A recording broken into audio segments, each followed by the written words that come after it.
topic for now is going to be this.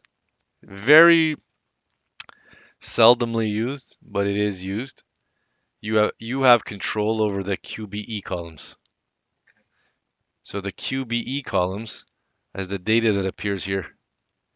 Normally, a user is going to put some data in there, but you could programmatically, if you want to, put some data in there. So something you could probably do here, I'll do something real quick, okay? This is not really something you would normally do, but I'll just, for illustration purposes, I'm going to put short item number in there.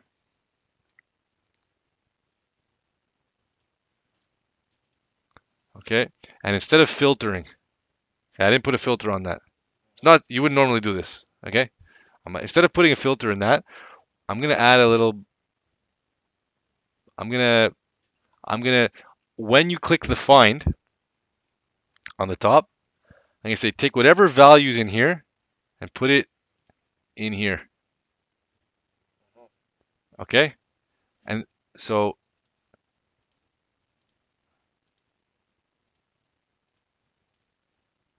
I'm gonna say go into the QBE short item number and take whatever values in the form control. I don't know if this is gonna work. I think it will though.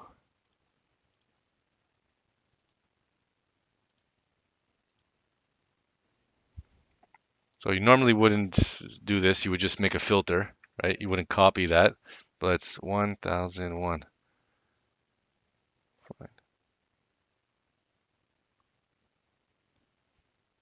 Oh no. Okay, you see? Take that, it copied it here. And then because it's in here, well, this is automatically filtering. I don't have to program for this to filter. This you have to program, or you have to not program, but you have to tell it that it's a filter. This you don't have to tell it it's a filter. It's automatically a filter. So that is just what a QBE line is, or a QBE column is. Remove that. Okay.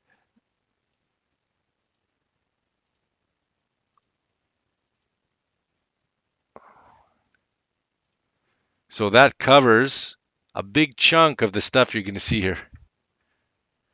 You have your business view columns, ultimately what you're fetching, what you're saving. You have your form control columns, which is the single columns. It's not in a grid, it's just single on a form. You have your grid columns, which are columns that are on a grid for multiple records. You have your QBE columns, which are the filters on the top of your grid. You have your form interconnect variables, which is data that's being passed to you. And the only other one that I didn't explain is grid buffer. I'm not going to explain that now.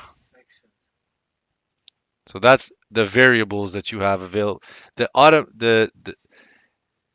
variables that you have available to you, and on actually there's one more. It's variables internally in the application. Okay, and I won't get into that for now. I'm gonna remove that. Okay, that's it for now.